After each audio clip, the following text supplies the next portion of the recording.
Texas added nearly 400,000 people last year. The suburbs north of Dallas are growing so fast they can't build schools quickly enough. Austin's skyline changes every 6 months. But what nobody talks about is the other Texas, the one where a gypsum plant that ran for 133 years closed and took 150 jobs from a town of 2,000, where a hotel that hosted Judy Garland and Clark Gable sat abandoned for half a century, where a Route 66 town that inspired a Pixar movie can't keep its main street open. Texas is booming. These 10 towns didn't get the memo. Let's get into it.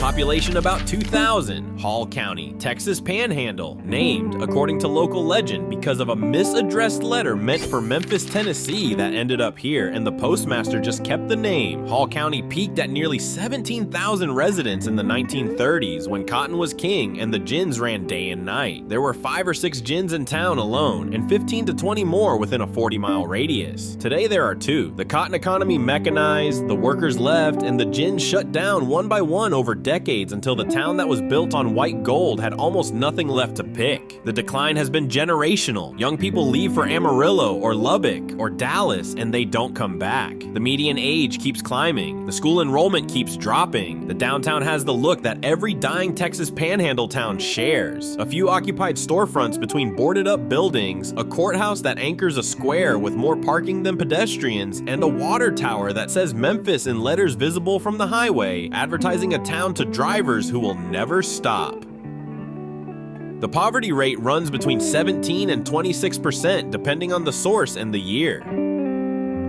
What nobody tells you is the scale of the Panhandle collapse.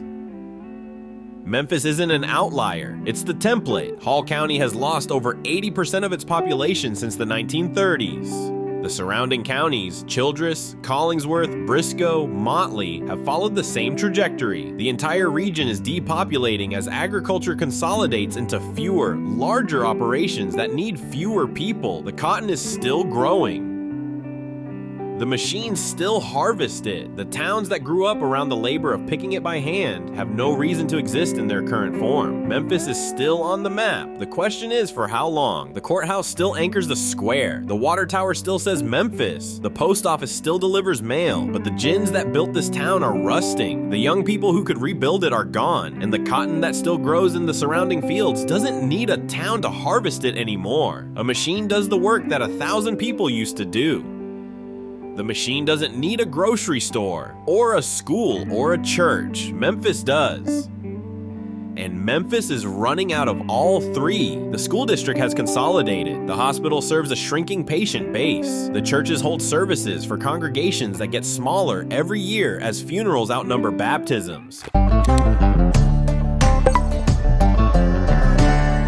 Population about 10,000. Nolan County, West Central Texas on Interstate 20, down roughly 6% since the 2020 census. Poverty rate somewhere between 23 and 28%. Median household income around $44,900 and falling. Employment dropped about 7% in a single recent year. Sweetwater brands itself as the wind energy capital of Texas, which sounds like a success story until you realize that over 1,400 wind turbines spread across Nolan County have not stopped the population from shrinking. The wind turbines are visible from everywhere in town. They line the ridges and mesas in every direction, their blades turning slowly against the sky. The energy they generate powers cities hundreds of miles away. The jobs they create are mostly in maintenance and monitoring, not the kind of workforce that fills schools and supports downtown businesses. Sweetwater's gypsum industry brought Georgia Pacific's new $285 million facility to the area in 2023, but the plant sits outside town and the employment hasn't reversed the residential trend. The Rattlesnake Roundup, held every March since 1958, remains the town's most famous cultural export. What nobody tells you is the paradox. Sweetwater's at the center of one of the largest wind energy installations in the world. It is literally powering the future from a town that is losing its present. The turbines don't need grocery stores. They don't enroll children in schools. They don't eat at downtown restaurants. They spin, they generate, and the electricity travels down transmission lines to Dallas and Houston and San Antonio, where the growth is. Sweetwater is the power plant. The cities at the other end of the wire are the beneficiaries. The wind capital of Texas is shrinking because wind energy doesn't need a town. It just needs wind. The Rattlesnake Roundup draws thousands of visitors every March to watch handlers milk venom and eat fried rattlesnake. It's the one weekend a year when Sweetwater feels full. The other 51 weekends, the turbines spin and the town waits for something that spins back in its direction. The energy transition is real, the local benefit is not. Sweetwater is generating the future and living in the past.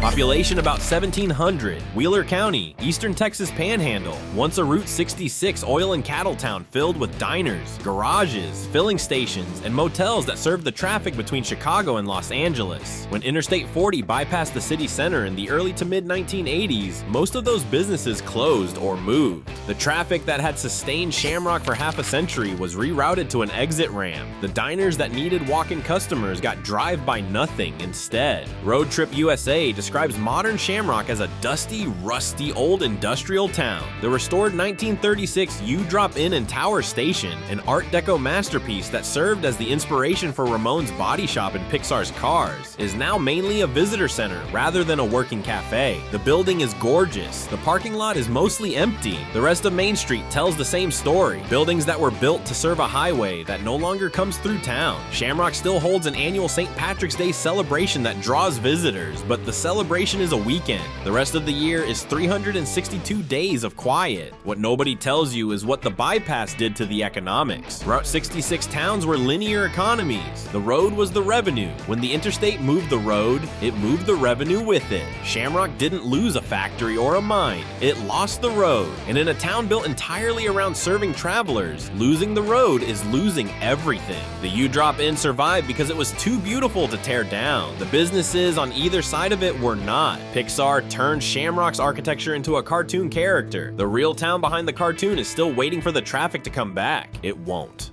The U-Drop Inn was restored with a $300,000 grant and rededicated in 2003 as a Route 66 visitor center. Inside, the original terrazzo floors and neon lights have been preserved. Outside, the parking lot tells the truth. Shamrock is a museum piece on a highway that was replaced by a faster road. The interstate didn't destroy the town, it just made the town optional, and travelers chose not to stop. The motel signs that once glowed along Route 66 are dark now. The garages that fixed flat tires for cross-country travelers are padlocked. The filling stations that pumped gas into Chevrolets heading west are empty lots with cracked concrete. Shamrock's economy was literally a line on a map. When the line moved, the economy moved with it.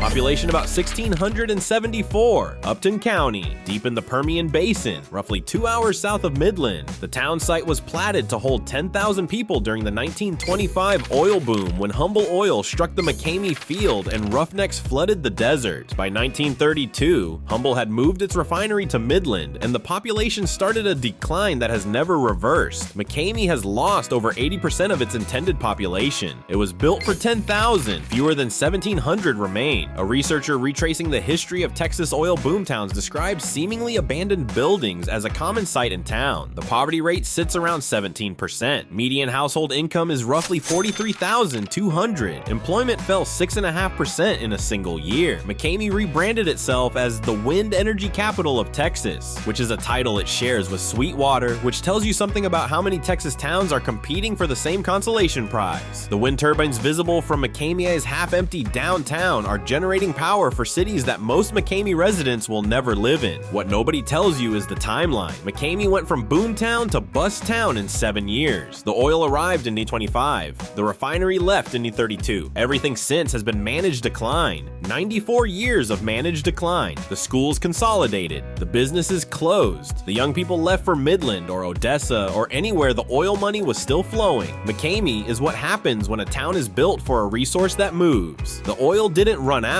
It just became cheaper to process somewhere else. And the town that was built around the wellhead was left standing in the desert with nothing to pump. The Mendoza Trail Museum on US 67 documents the boom with photographs of mud streets lined with tents and Model Ts. The streets are paved now, the tents are gone. The Model Ts are in museums. And McCamey is still here, smaller every decade, held together by wind turbines and the memory of oil.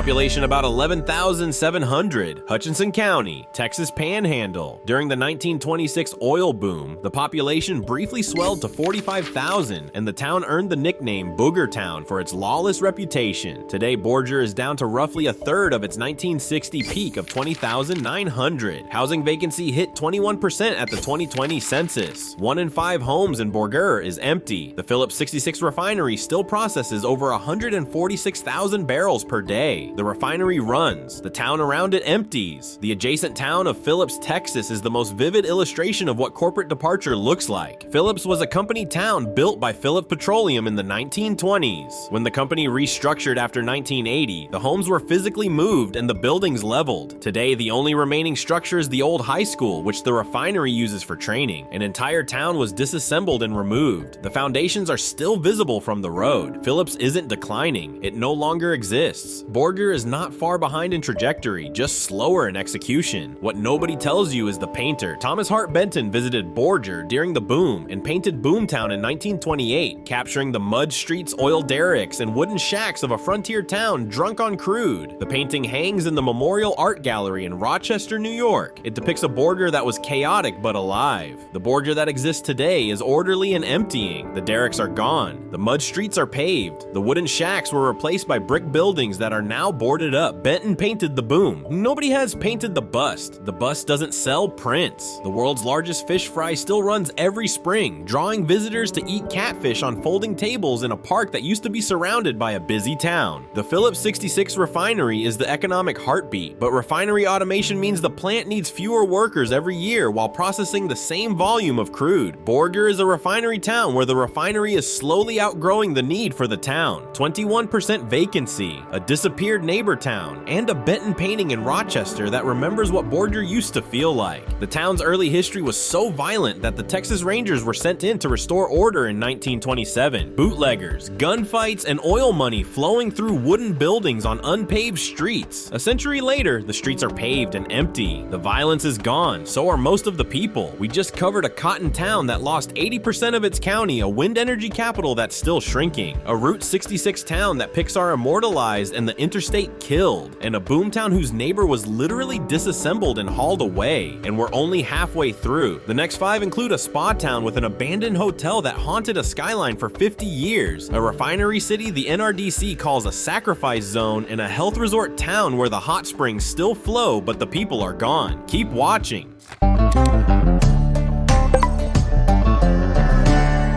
Population about 15,000, Palo Pinto County, an hour west of Fort Worth. The town was built around mineral water springs that were believed to cure everything from rheumatism to insanity. In 1929, the 14-story Baker Hotel opened as a luxury spa resort. Judy Garland stayed there. Clark Gable stayed there. Ronald Reagan stayed there. Bonnie and Clyde reportedly stayed there. The hotel closed in 1972. For the next 52 years, it stood abandoned, looming over downtown Mineral Wells like a vertical ghost, visible from every angle, too expensive to demolish and too expensive to restore. Fort Wolters, the Army's primary helicopter training base during Vietnam, closed in 1973. The base closure and the hotel closure happened within a year of each other, and together they removed the 2 economic pillars that had sustained the town since the Depression. The spa economy died when antibiotics made mineral water cures obsolete. The military economy died when the war ended and the Army consolidated. Mineral Wells lost its reason to exist twice in 12 months. Downtown went from 10 to 20 occupied businesses to a handful. The Baker Hotel watched from above, empty and crumbling, while the streets below followed its example. What nobody tells you is the attempted comeback. A $65 million plus restoration of the Baker Hotel is finally underway, and downtown businesses have rebounded from roughly 10 to over 145. CBS Texas reported the town rallying behind the revival. Whether Mineral Wells can pull off what almost no small Texas town has managed, a genuine reversal of decades-long decline, depends entirely on whether the Baker Hotel can become a destination again. The mineral water still flows. The springs are still hot. The question is whether a 14-story hotel that sat empty for half a century can attract enough visitors to rebuild the town that was built to serve it. The answer will take years. The hotel has been waiting for 52 of them already. If the restoration succeeds, Mineral Wells becomes the rare Texas small town that reversed its decline. If it fails, the Baker Hotel goes back to being the most expensive ruin in the state, and Mineral Wells goes back to being the town that couldn't save itself, even when the building that could save it was standing right there on the skyline the whole time. Either way, the mineral water keeps flowing. It always has.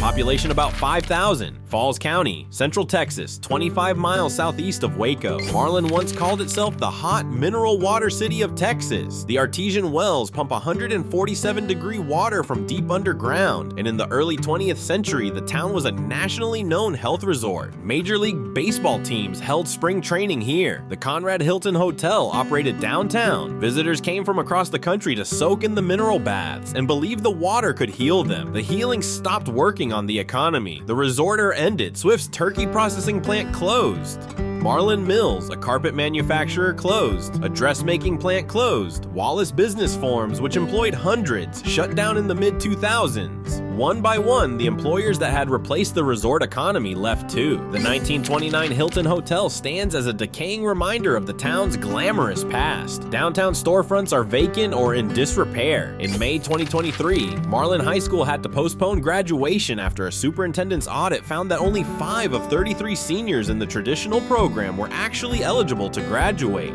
Nearly 99% of the district's students are classified as economically disadvantaged. What nobody tells you is that the water is still hot, the artesian wells still pump, the mineral springs that made Marlin famous haven't stopped flowing, the resource that built the town is still there, bubbling up from underground at 147 degrees, heating the Chamber of Commerce building because there's nothing else to do with it. Marlin didn't lose its natural asset. It lost every industry that was supposed to replace the one the natural asset created. The water healed tourists. Then the tourists stopped coming, and the water kept flowing into a town that was no longer listening. 147 degrees of hot mineral water, and nobody left to soak in it. The Texas Tribune documented the broader pattern in its November 2024 investigation, quoting a rural source who said flatly that the day of the small town is probably gone. Marlin is the town that proves the point. It has a natural resource that built a resort economy. It has a location within commuting distance of Waco. It has hot water that heats the Chamber of Commerce for free, and it still can't hold its population because the industries that replaced the resort industry have left too. There's nothing left to replace the replacements. The hot water still heats the building is mostly empty, and the graduation ceremony that had to be postponed because only 5 of 33 seniors could graduate tells you what the future of Marlin's workforce looks like. The mineral springs don't care. They'll keep flowing whether anyone is there to drink from them or not.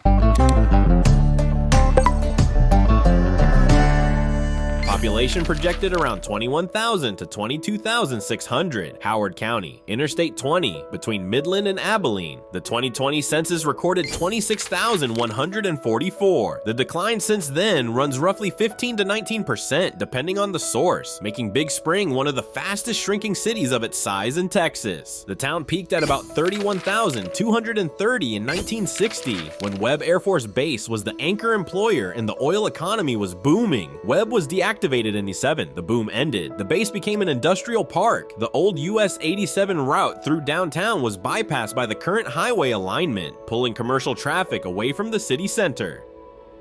Housing vacancy sits at 13.4%. The Big Spring State Hospital remains a major employer, and petrochemical work continues in the surrounding basin, but the residential trajectory is clearly downward. The downtown has the hollowed-out look of a city that was built for 30,000 and now holds 21. Buildings designed for a larger population stand half-occupied or empty. The infrastructure was scaled for a boom that ended almost 50 years ago. What nobody tells you is the compound loss. Big Spring lost its Air Force Base in 1977. It lost its downtown traffic to a highway bypass. It lost population in every census since the 1960s peak, and now the Permian Basin's smaller towns shed workers to automation and consolidation. Big Spring is losing the overflow population that used to commute to the oil fields. Each loss feeds the next. Fewer people means fewer businesses. Fewer businesses means fewer reasons to stay. Fewer reasons to stay means fewer people. Big Spring is still a functioning city with a hospital and schools and churches, but functioning is a lower bar than thriving, and the gap between the two gets wider every year. The big spring the town was named for, a natural water source that sustained Comanche and early settlers, dried up decades ago due to groundwater pumping and was artificially restored in the 1990s. The city's namesake is a replica of itself. The spring is manufactured, the decline is not. The Veterans Administration Hospital and the State Psychiatric Facility are the largest employers. When your two biggest employers are a VA hospital and a state mental health facility, the economic base is literally built on caring for people who are suffering. Big Spring is a town that provides services for pain. The irony is that it can't treat its own. Population about 56,000.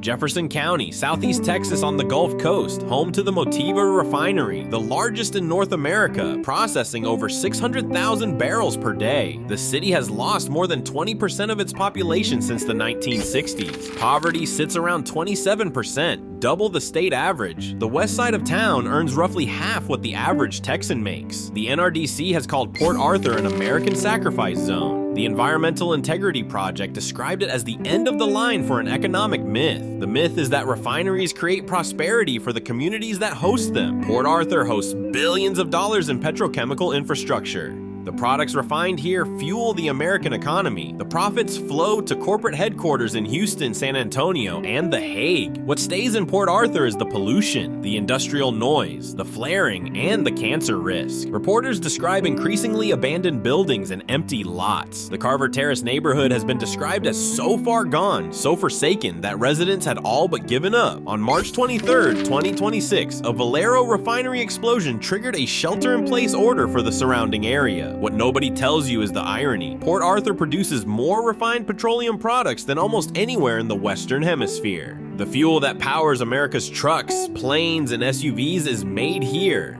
and the town that makes it can't keep its own neighborhoods from emptying. The refineries run 24 hours a day. The flares light the sky at night. The tankers come and go on the Sabina Neches waterway, and the population keeps falling because the jobs the refineries create are increasingly automated, and the environmental burden they impose is increasingly unbearable. Port Arthur makes the fuel. It doesn't get the future. The sacrifice zone earned its name. Texas has added more people than any other state for over a decade. Port Arthur has lost more than 20% of its population in the same period. The state's growth story and Port Arthur's decline story are happening simultaneously in the same state, driven by the same industry. The oil that makes Texas rich is refined in the town that Texas left behind. That's Port Arthur, the town that makes the fuel the rest of the state runs on and gets nothing but fumes in return. Janis Joplin grew up in Port Arthur and couldn't wait to leave. She left in 1966 and never moved back. 60 years later, the town still hasn't given most of its residents a reason to stay either.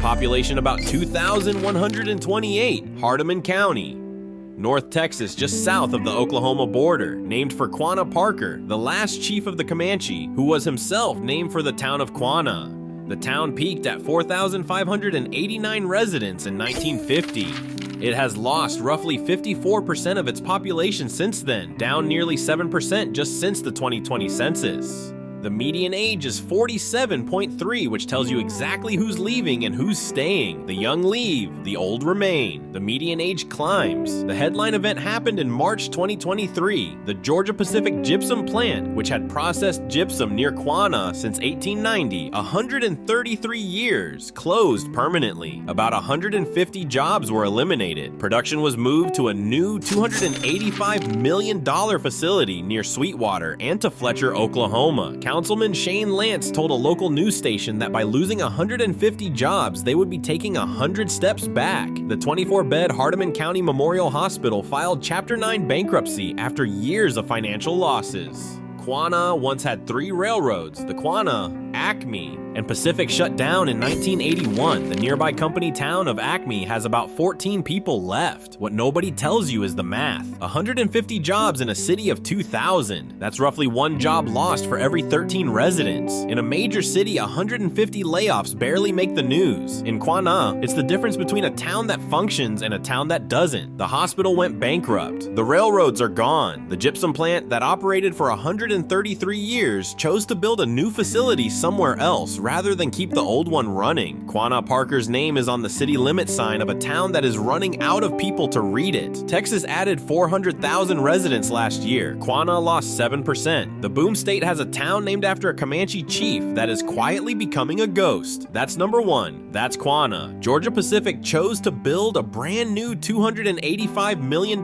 plant rather than invest in a facility that had been running for over a century. That decision tells you everything the population statistics don't. The company looked at Quanah and decided the future was somewhere else. The town that Quanah Parker's name is on is now smaller than the high school football stadiums in the suburbs where all the growth is going. Texas is the fastest growing state in America. Quanah is proof that the growth has a zip code, and it isn't this one.